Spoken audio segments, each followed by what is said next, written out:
The destiny of America is always safer in the hands of the people than in the conference rooms of any elite.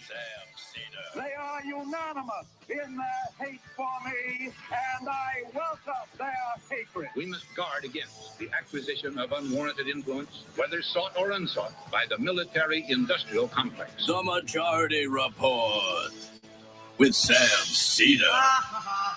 Ever get the feeling you've been cheated?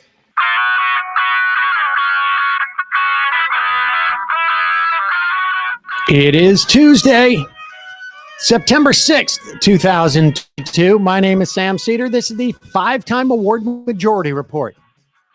We are broadcasting live steps from the industrially ravaged Gowanus Canal in the heartland of America, downtown Brooklyn, USA. On the program today, Trump sees big return on investment as one of his lame duck appointed judges halts the DOJ investigation into the documents he stole and hid at Mar-a-Lago. Meanwhile, Mark Meadows, Donald Trump's former chief of staff, somehow finds texts and emails he was supposed to give to the National Archives when he left office and has done so now. They're under the couch, in between the couch cushions. Imagine that. DOJ weighing its 60-day rule on various Trump investigations as we get closer and closer to the midterm elections. Meanwhile, support grows for legal abortion in the wake of Dobbs. And the U.S. Senate is in session starting today, ladies and gentlemen, staring at multiple consequential votes in the next 70 days. Meanwhile, White House wants more money for COVID fight, Ukraine military aid, and disaster relief. Mississippi Governor Tate Reeves now floating privatization of Jackson's water supply.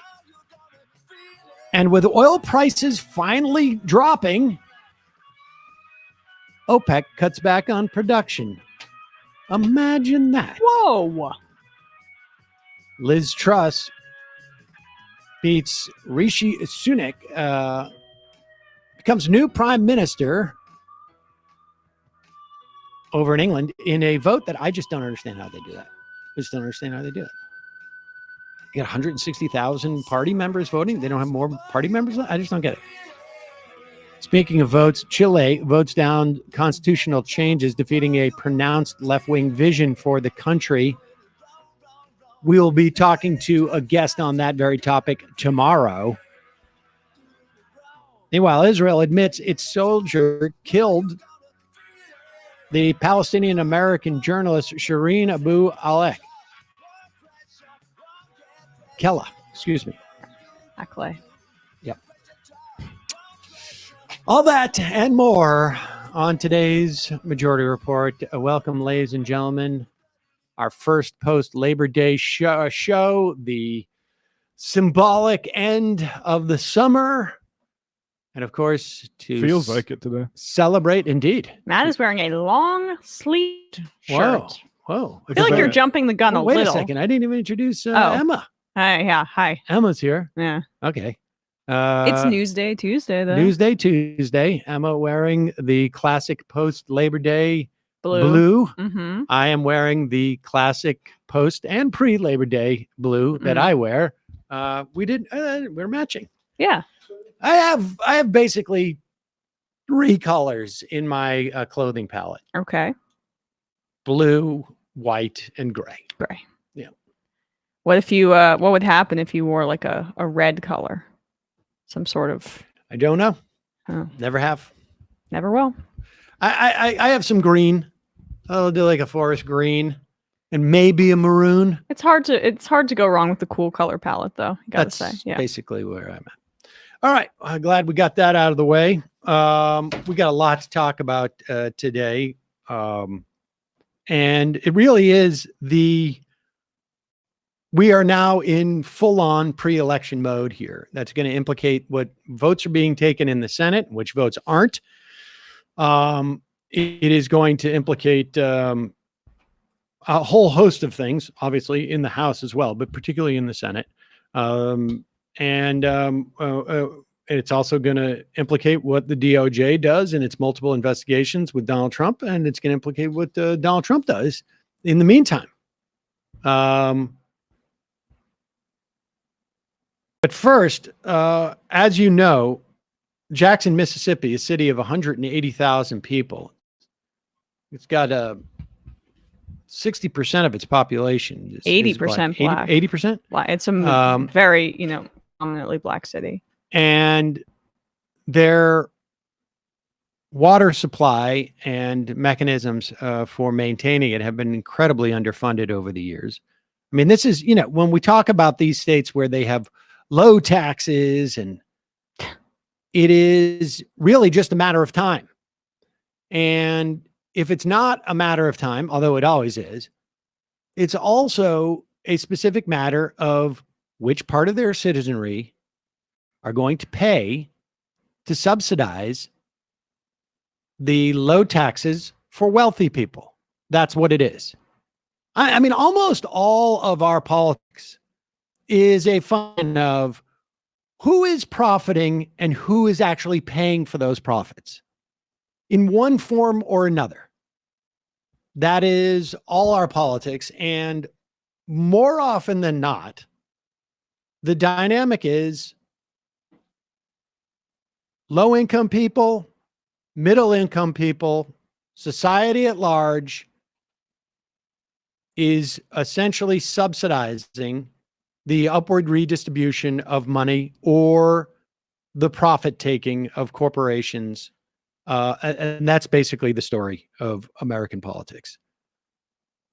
And then the way they address that dynamic very often is, well, we can solve that by giving more profits to the private sector. I give you Governor Tate Reeves of Mississippi. Who is not Ryan Grimm, just so people understand, if you're watching on YouTube.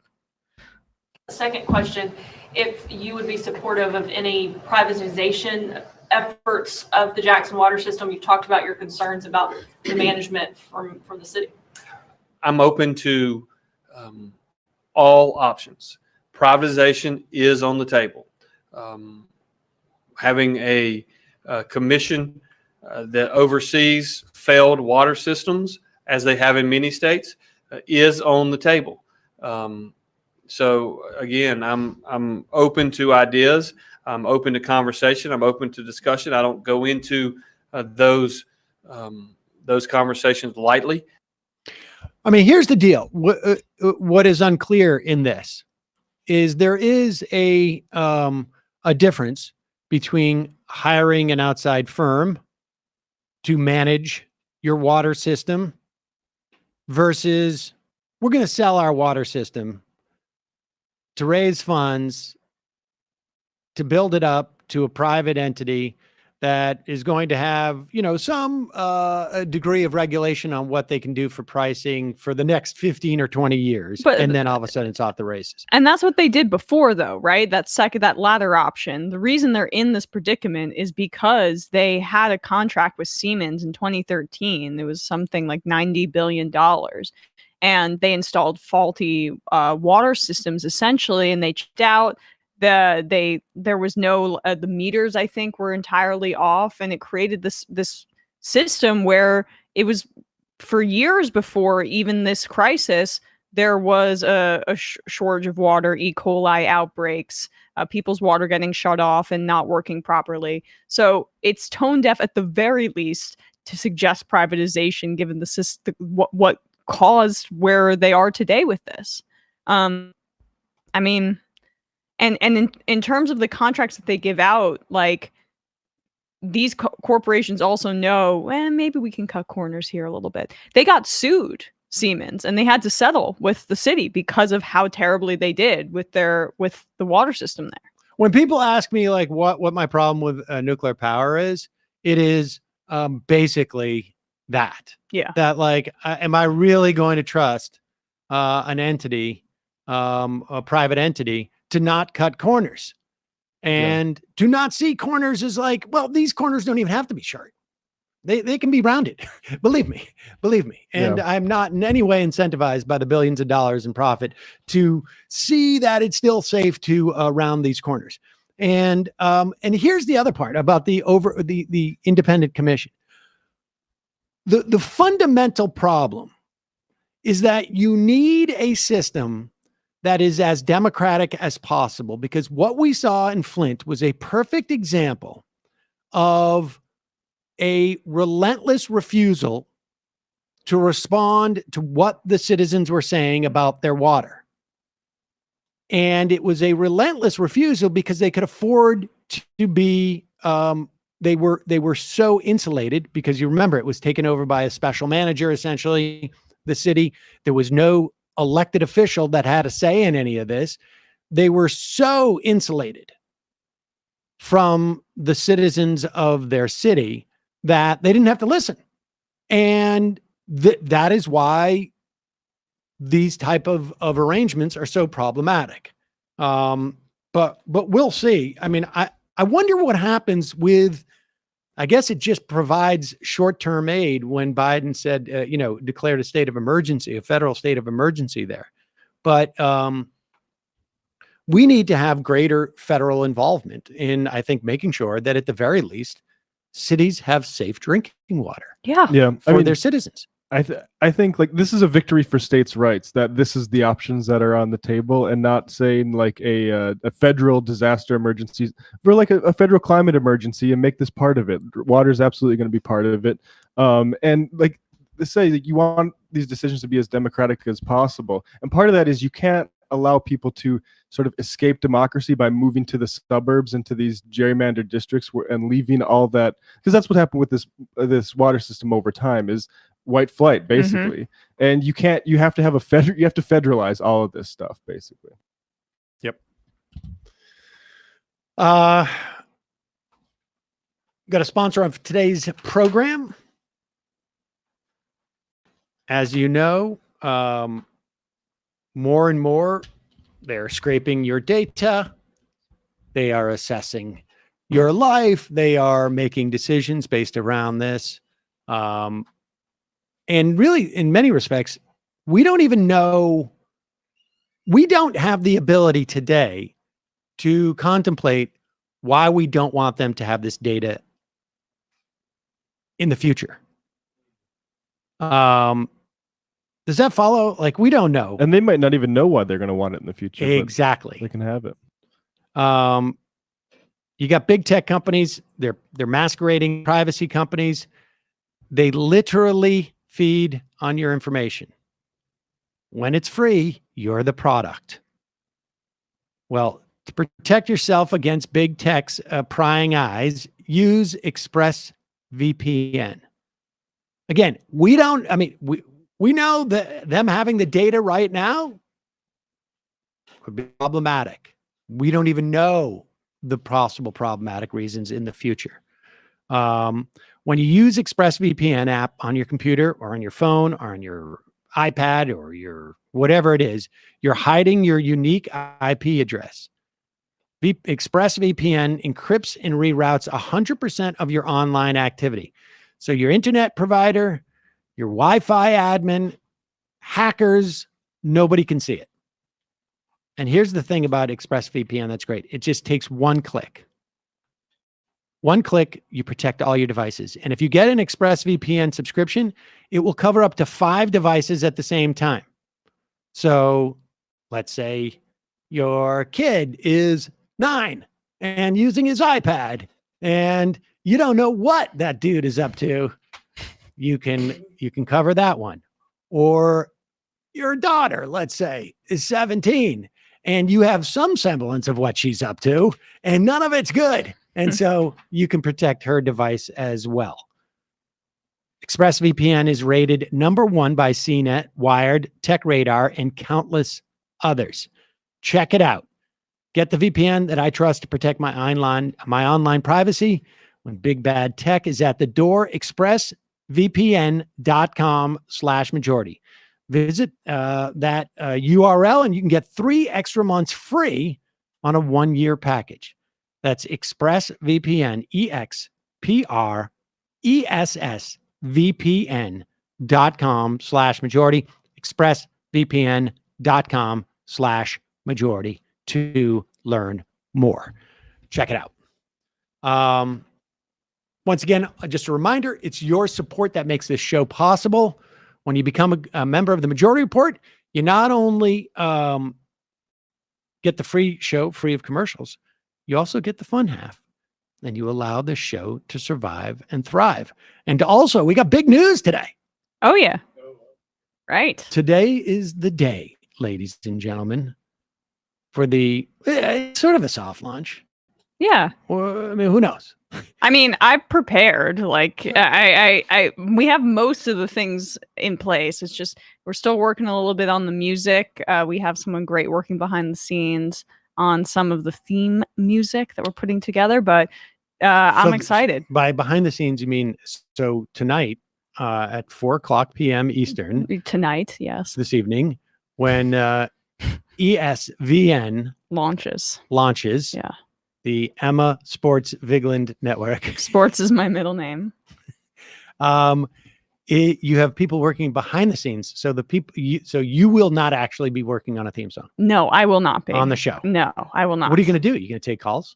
I will take calls later in the show. I think in the second half, that's how I'm going to do it. But Bradley and I are going to go through the whole NFL season, pick division winners, pick. At least I will be doing, and then we're going to pick division winners. Then talk about who's going to make it to the Super Bowl. Maybe do some seeding for the playoffs. Well, spoiler alert. I already have. I'm like fair. I'm pretty certain about that. That's my well. Time to get your bets in. Yeah. So and then. Well, you don't have to say who it is now because obviously I won't. I'll tease that. But Pats or no Pats? Definitely not the Pats. All right. Well, I'll tease this here. I don't think the Pats are. I don't think the Pats bad. are making the playoffs. That's my hot take, unfortunately. Jesus. Yeah. But we'll be getting into that. I also want to talk a bit about Serena Williams on the show too, because historic career. But yeah, it'll be the first annual episode here on the Majority Report first annual. ever episode. Well, it could be annual. We'll see how it goes. We'll see how it goes. It could be an annual thing. I mean, it might be harder for people to follow that way. Yeah, but you keep just a through line. Make it a holiday. 2023. It was very hard for me to get back into Better Call Saul when I had such a long time off. But anyway, yes, 4 p.m. here on the Majority Report channel. Tune in. It's going to be fun. I'm excited. All right, folks, there it is. Check it out. Meanwhile, let's get into this Judge Aileen Cannon.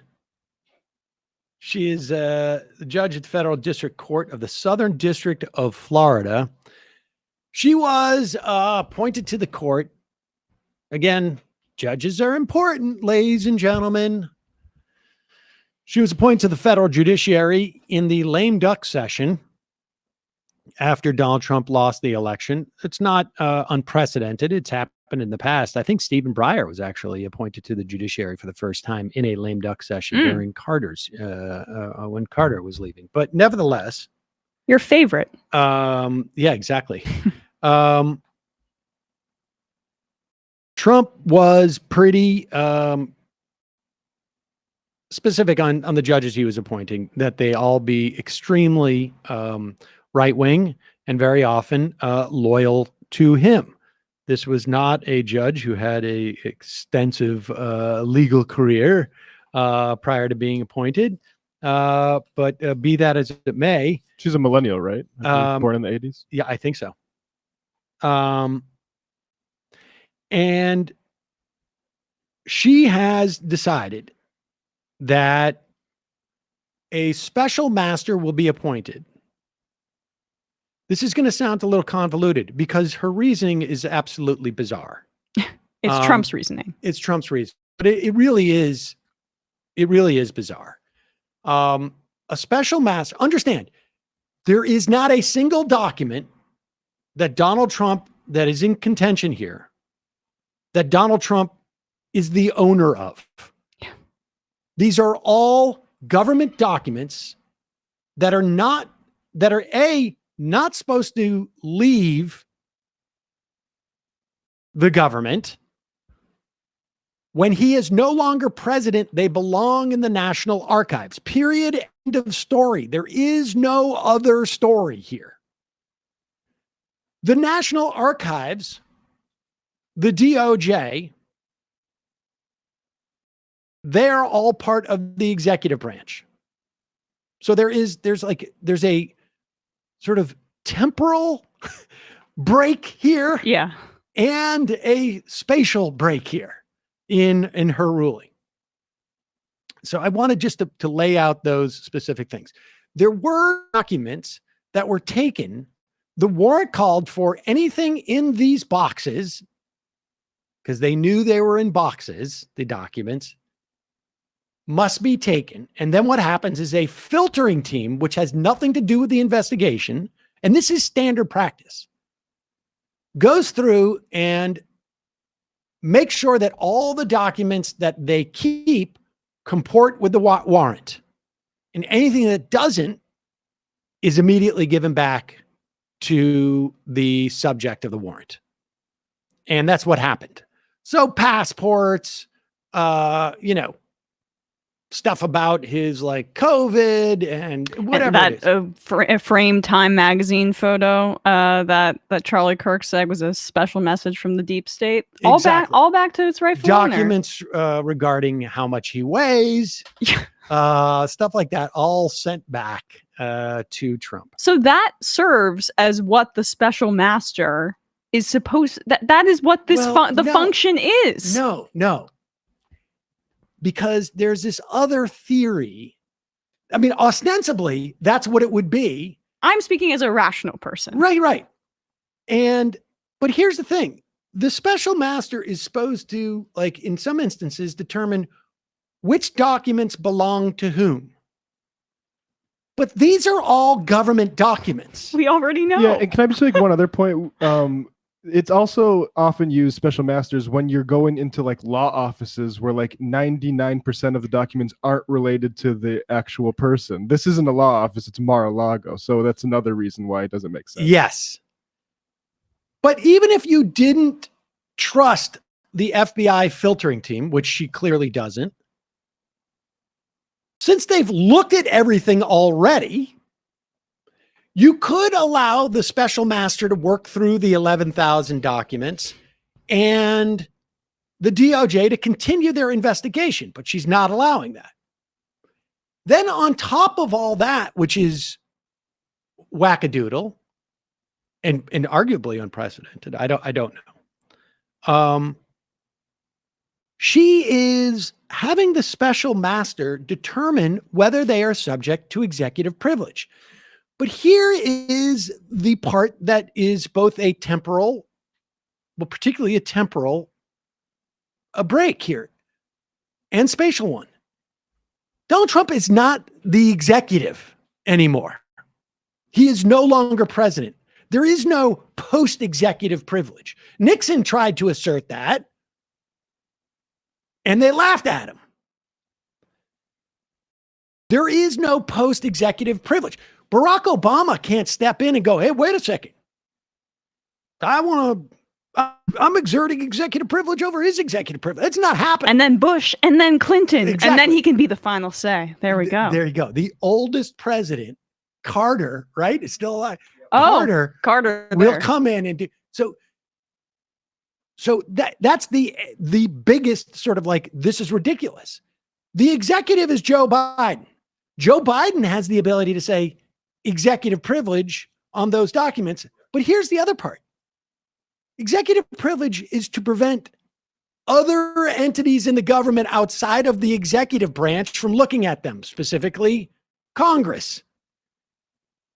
No one in this investigation at this point is anybody but within the executive. All of these documents, whatever the special master decides at one point, are going to go back to the National Archives because Trump doesn't get to keep government documents. And the only thing that the FBI is interested in or could possibly charge him on is based upon those government documents. So it's one thing to say, like, we don't want the FBI to see the fact that, Donald Trump weighs 440 pounds because it's bad for his image. And so we want the special master to overlook this stuff, even though that they've already looked at this. But at the end of the day, there is no thing that the special master can do that will prevent these documents from going back to the National Archives.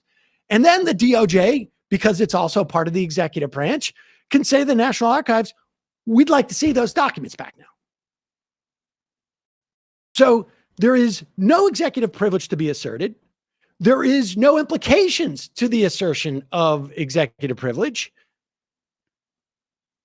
Unless Aileen Cannon believes, hey, just like the QAnon folks, that Trump's been secretly president the whole time, then he'd be able to assert his executive privilege. Or she believes that the president has the power to just walk away with government documents. Be an interesting precedent is that every president can just walk out with But speaking of president, boxes. A precedent, like Sam just mentioned it. This was already settled in that Nixon case. Yep. So we know. And remember, these are documents the National Archives was trying for months and months and months to get back from Trump. And he obscured and lied about it. Yep. And also, like, what is a little even more troubling is the government can appeal this, but it goes to, I wrote this down here, whatever circuit it is, the 11th circuit, but there's 11 judges on there and 6 of them are Trump appointees. Yeah. And the other ones could be other Republicans too. But yeah, right. And you're getting I think it would be a 3-person panel from that court. Then you could theoretically go to en banc if the government loses in that. Then it could go to the Supreme Court, and then maybe it's 2025. That's the whole point of this. That's the whole point. Stern said this. Mark Joseph Stern of Slate said this as soon as the Cannon was assigned as the judge.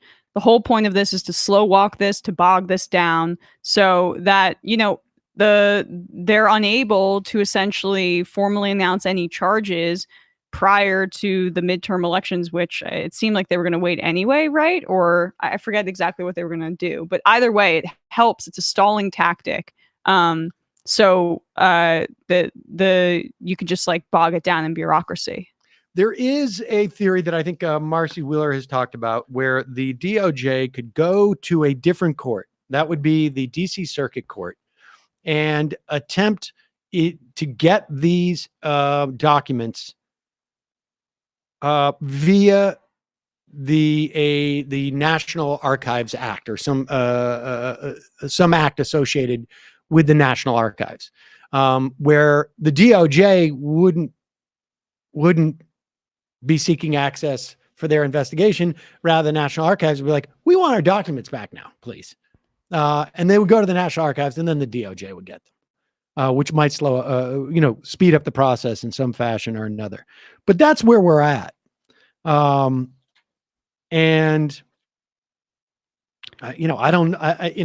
This is as ridiculous as Trump's lawyers are. If you got a judge who is willing to just sort of like specifically try and stop the DOJ's investigation, and she doesn't really feel like she needs to justify her reasoning in any way that is anything other than making up stuff, there you go. Who needs lawyers? Right. What do you think this, I have no answer for this, so I'm curious about your take. What do you think this has? Do you think this has an impact on Trump's desire to announce his candidacy? I think, and that raises a good point. There's a story today about the DOJ is weighing its 60-day rule, and the 60-day rule is it's really more of like a ethic. It's not really a rule.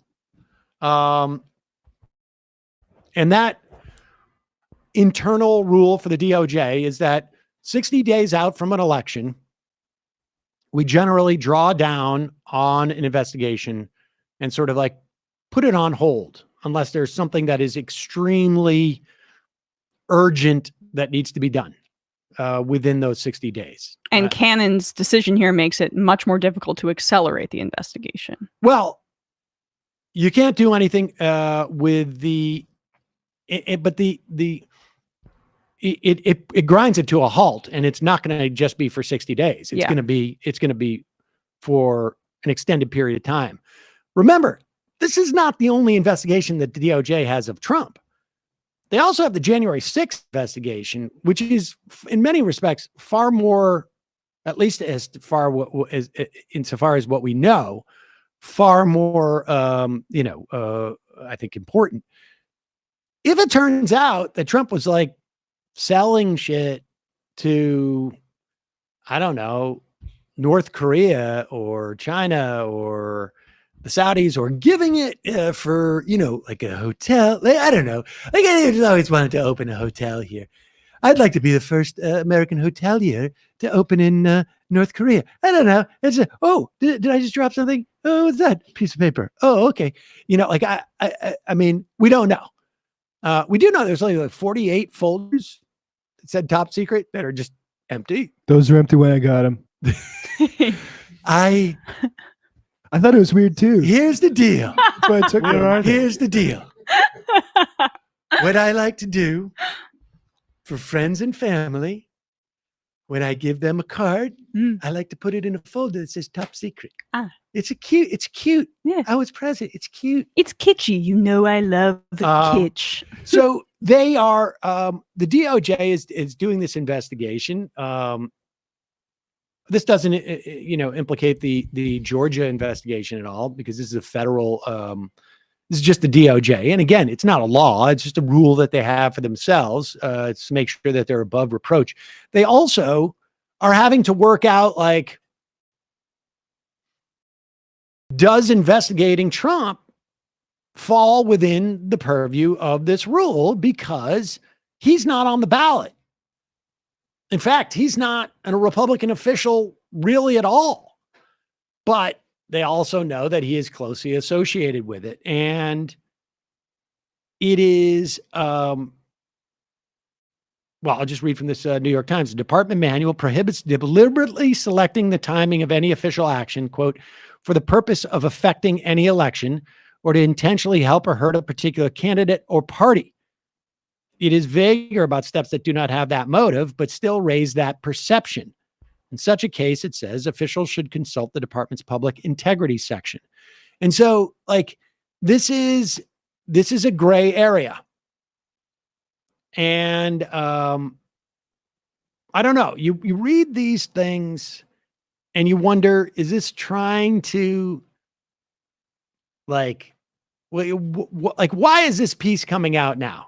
Yeah. I mean, could be just like somebody at the time's like, I wonder about that rule. Or it could also be that there are elements out there saying, like, we want to make it clear to the public that we are determining whether we're going to do this or not. And it could also be, we also, maybe want to freeze Trump in some way. Well, so Trump laid low for a long time, right? For him, at least, not doing any random radio calls to America news channels or radio stations that have America in the title. But like, he did the Dr. Oz rally over the weekend in Pennsylvania, and that was right after, I believe, Cannon made this official. So perhaps he feels like, hey, this freed me up to do what I want electorally. He's still getting out there at the very least. Let's take a look at that. Did he? Look at me. I'm a professional, right? I got a segue. I didn't even do that on purpose, honestly. But let's, good time to play it. What clip is that? Bradley? Do we want to, which one do we want to play? Well, the one about Oz first. Yeah. This is clip number 7. Trump is up there with that guy, Dr. Oz. Cool Oz, I call him. Cool Oz. My guy. God, he looks so miserable. Just even that. He looks so miserable when he's not speaking. It's just, we'll never forget when that rally for the candidate in Arizona, Martha, what was her last name? Gotta be quick. Martha McSally. About Newsmax now is that their color palette is exactly the same. Hey, it's as called Trump's brand consistency. and Oz's. It's pretty impressive. They're all, I like it. I love the colors. Go. And I know people in this audience have been hurt by fentanyl. I believe we can have an economy that helps the American people. But most importantly, I believe in each and every one of you, and so should you. God bless you.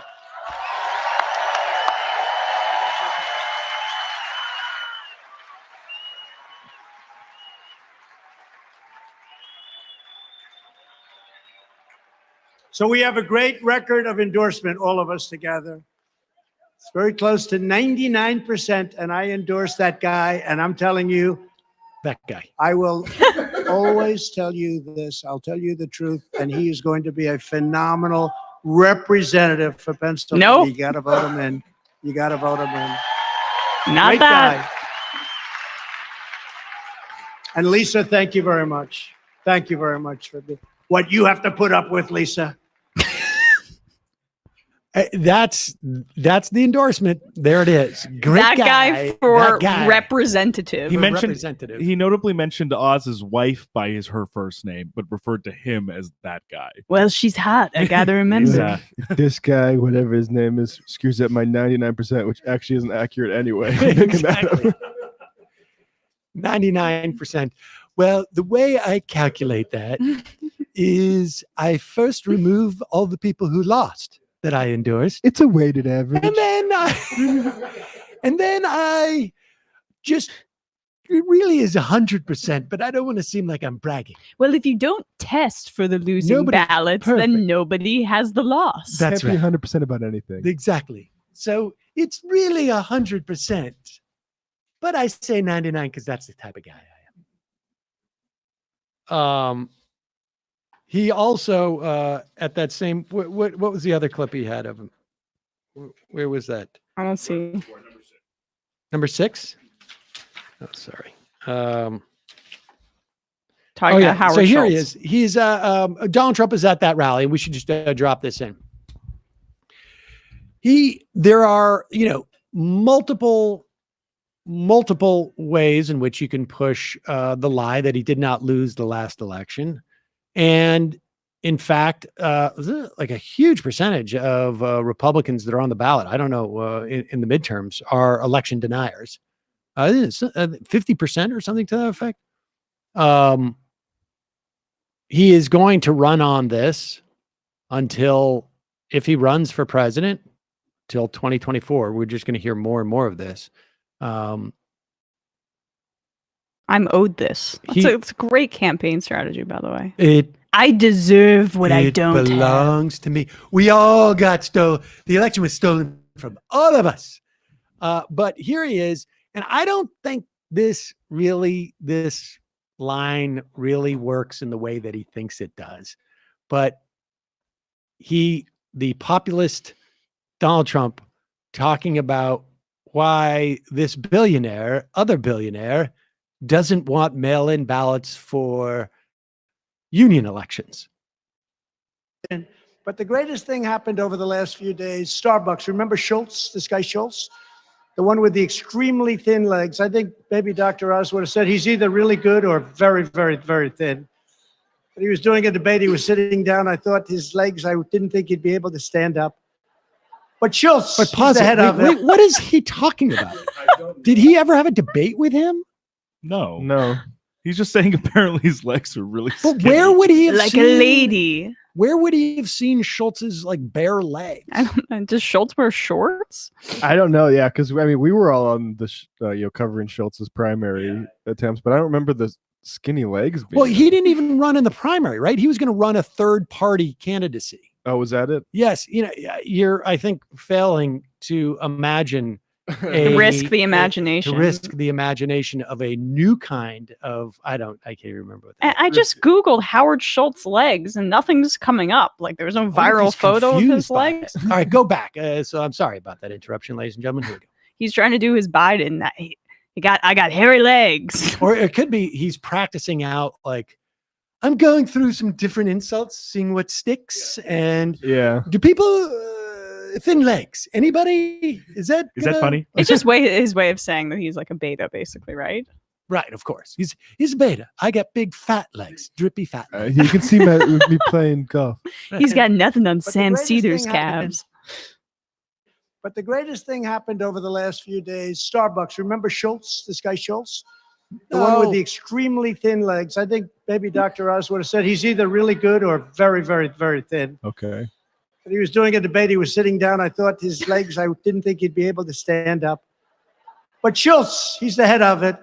And he just announced unions are trying to take over Starbucks. But he will not, under any circumstance, allow mail-in voting because it's evil and corrupt.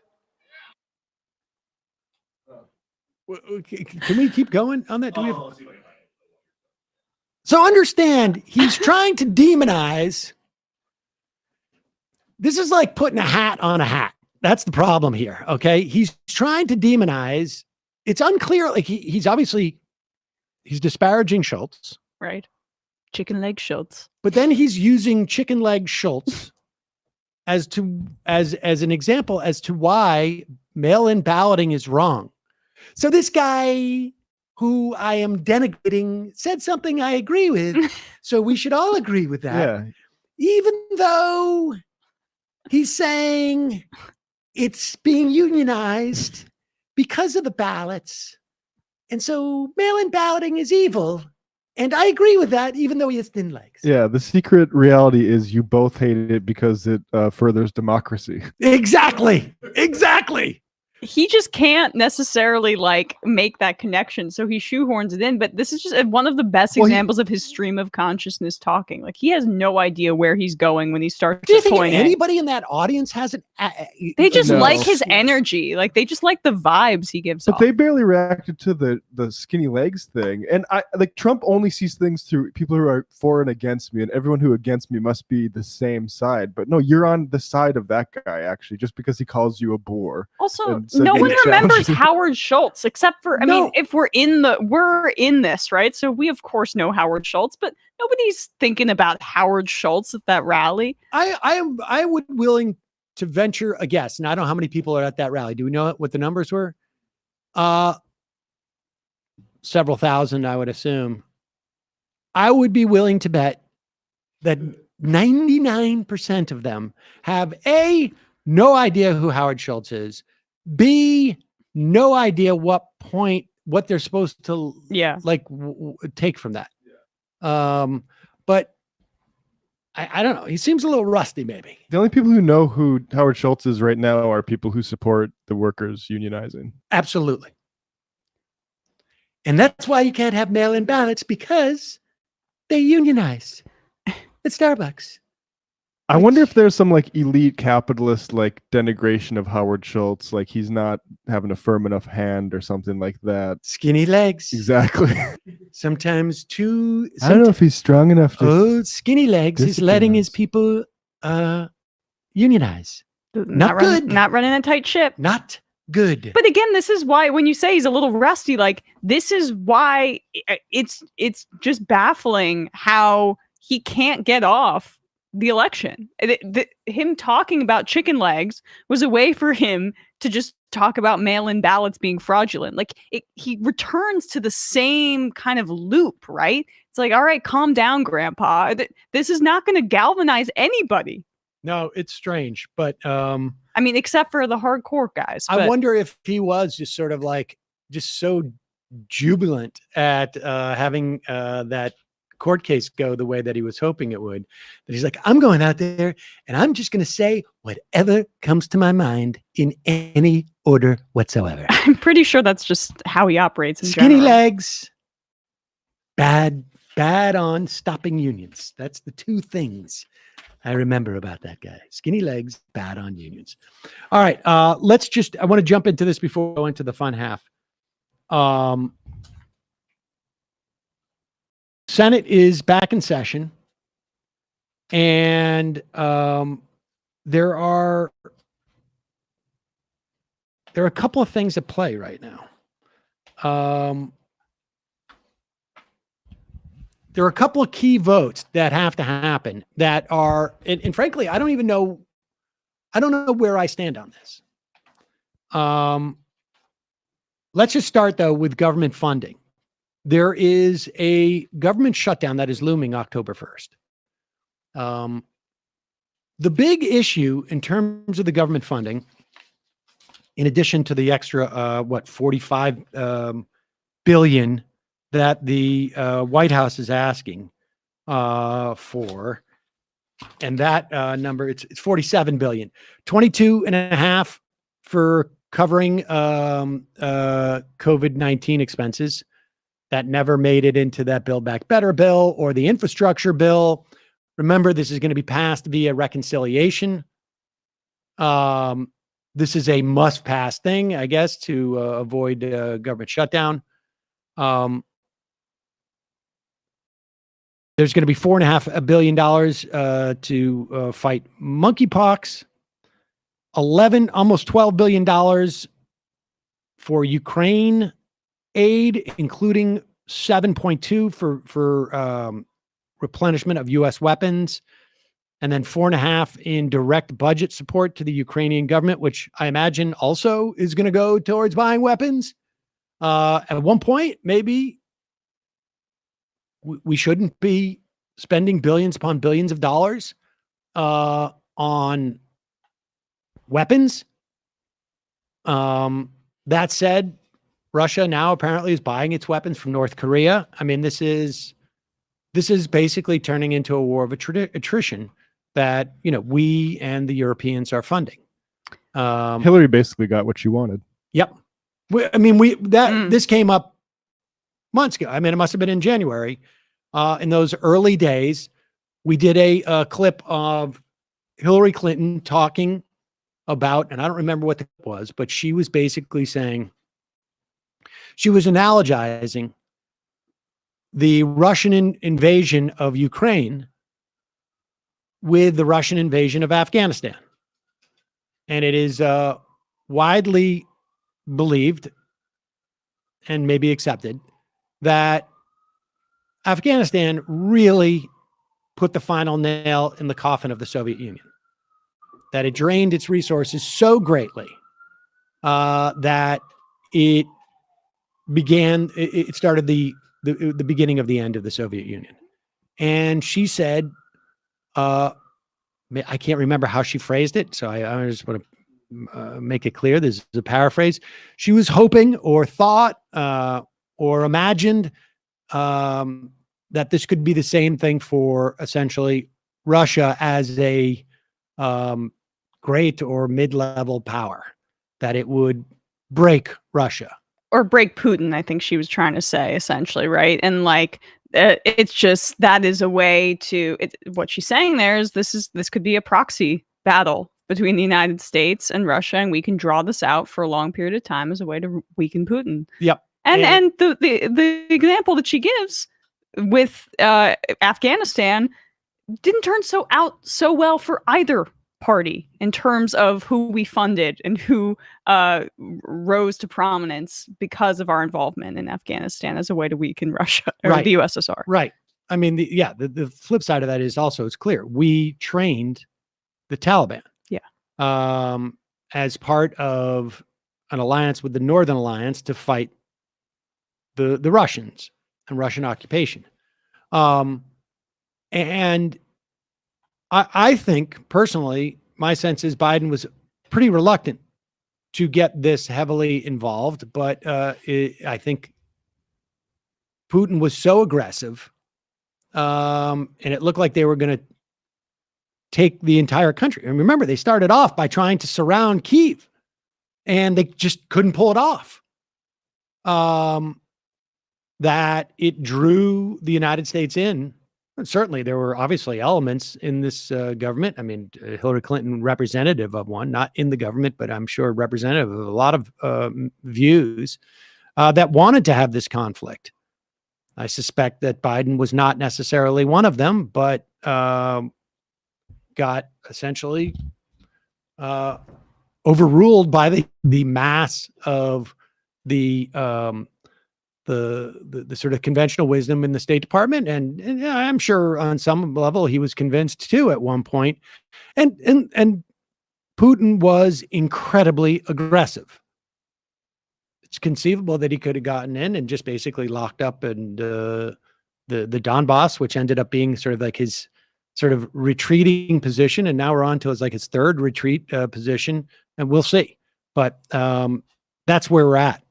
Yeah, I mean that's my sense too. Is like Biden was probably reluctant, but you would need to be like a stolid anti-war president in order to stand up to the type of forces that react to an invasion. Like it's that. also very hard, I think, politically speaking, Right. to be out there and having the president of Ukraine, regardless, look, Ukraine had a tremendous amount of corruption. It was why they were keeping, they were never even considered to be in NATO because of the level of corruption that was going on there. But it's very hard to have the president of Ukraine and the Ukrainian people and see these images and say, we're not going to do anything to help. But then the question becomes like, okay, well, if we're going to put $1 in, why wouldn't we put in billions? Especially because there is a whole industry that seems to have been revitalized here domestically of weapons manufacturers by this conflict. We're out of Afghanistan. We need a new proving ground. Yep. Same thing with the China hawkishness, by the way. Nevertheless, 11 billion there. Yeah. Took a little detour. And there's about $6.5 billion for emergency relief. And then the rest is sort of other sundry items, including $2 billion to offset domestic energy increases probably to shore up the strategic oil supply. So we've got the budget, and the big issue with the budget is going to be if in the House, Raul Gravalia has sent around a letter basically saying to the leadership of the House, do not include Joe Manchin's permitting rider to enter into the budget. Should not be passed through reconciliation. That is definitely the right move. I mean, it might piss him off, right? Because that was the assurance that he got in order to pass the Inflation Reduction Act and make that agreement with Schumer. But sorry, it might feel like you have a little bit of a taste of your own medicine, dude. The fact that the Democratic caucus is not going to go ahead with your drilling plans just because you made a promise, because you broke a million promises over the past 2 years. I think what everybody who signed that letter is saying, I wasn't part of that right. deal. Okay. Right. Exactly. I wasn't part of that deal. Yeah. I mean, if Chuck Schumer can vote for it, but I wasn't part of that deal. Yep. Any more than Joe Manchin was part of the deal that the White House made with splitting up the infrastructure bills. Yep. So that's that. But we shall see, because it really comes down to whether Nancy Pelosi decides to put it in to the funding thing, because it's much harder to vote and sync the budget, because remember, there is a timeline here. And this is going to come into effect in this vote in the Senate. If the Democrats lose control of the Senate on November 8th, they have about 45 days to get as many judges through that they can, because then it is over. Done. And we're seeing this with the Trump investigation. This is paramount. It is. And there's only so much time. And then there's only so much time between now and the election, because, of course, Schumer may want to call off the October session so that they can try and keep the Senate by sending their people back to their districts and their states to campaign. So the next question is, the question is going to be in the House. Does Nancy Pelosi put the Joe Manchin thing into the budget? And there really needs to be a lot of pressure on her about this. She's already talking about it. It was floated. I know it was Maria Bartiromo reported this, so I don't know if it's true or not. But she's looking for an ambassadorship if the Republicans take over the House, and therefore an ambassadorship to Italy, right? Just like a paid retirement. It's Maria Bartiromo, so I don't know if I would buy that. But either way, if it's true, it's just like you can afford a house. You can afford a house in the south of Italy. Right? Sounds on the nose. Yeah. But Yeah. But the point is, there needs to be a lot of pressure on Nancy Pelosi here. Because otherwise, then it's just the relationship between Schumer and Pelosi, and they're going to make a backdoor agreement, and it'll be fine. Like unless there's outside attention drawn to it. Absolutely, and it really is a betrayal of environmental activists and activists broadly speaking to include that in the House bill. It's one thing to include in the Senate, but in the House bill, because she wasn't party of to those negotiations either. So then the next question is whether Schumer is going to allow for a vote on the House passed legislation about protecting marriage equality. Tammy Baldwin is the lead Democratic sponsor of the bill in the Senate. According to Politico, she's going to meet with Republican colleagues when the Senate returns, which would be today. The bill's backers think they have 10 Republican votes to break a filibuster. 3 Republicans have voted.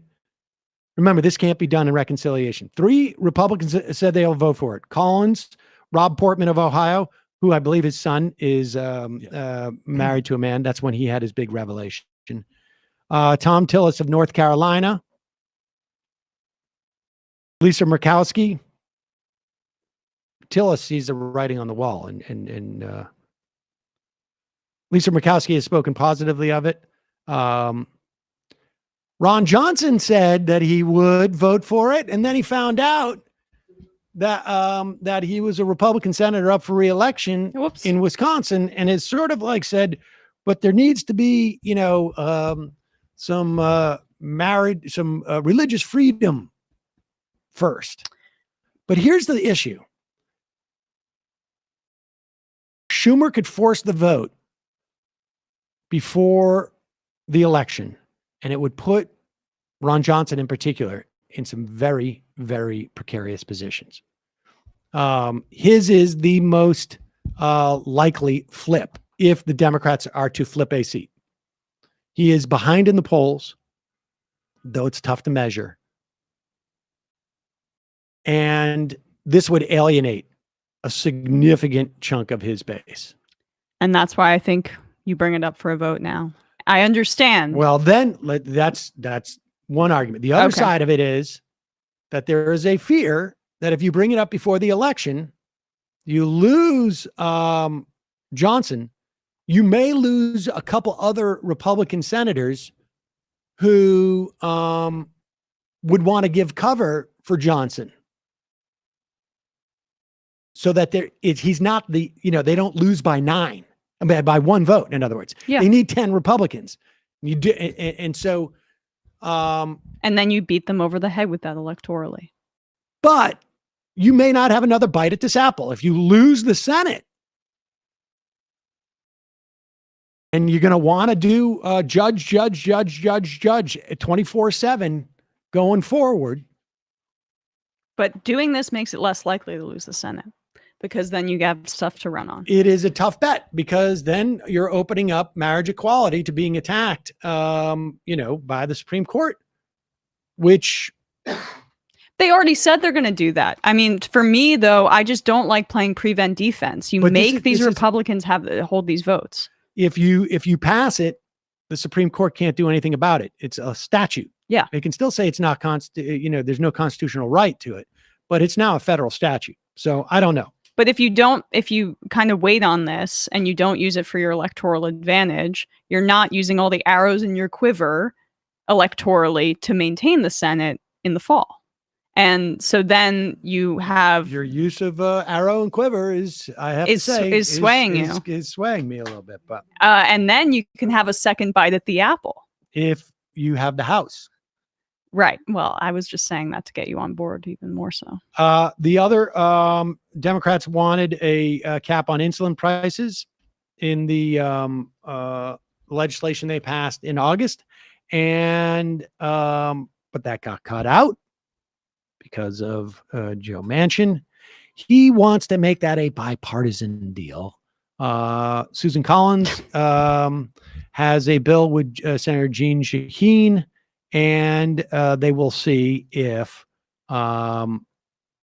they can pass a cap on insulin.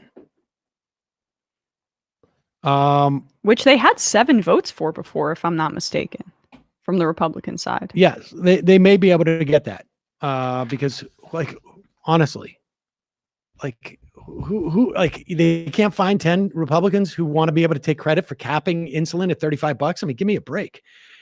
So those are the big issues that we're facing in the Senate. We will be obviously talking about those as we go forward. And with that, we head into the fun half of the program.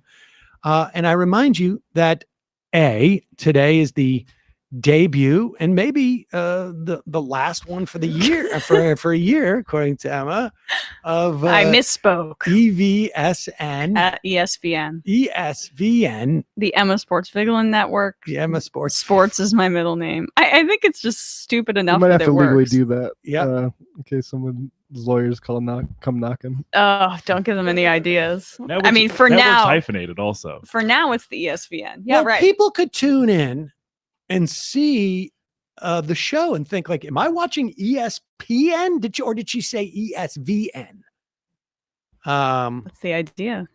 I mean, The hook, if you will. joking. That's the joke, not the idea. The joke. Joke.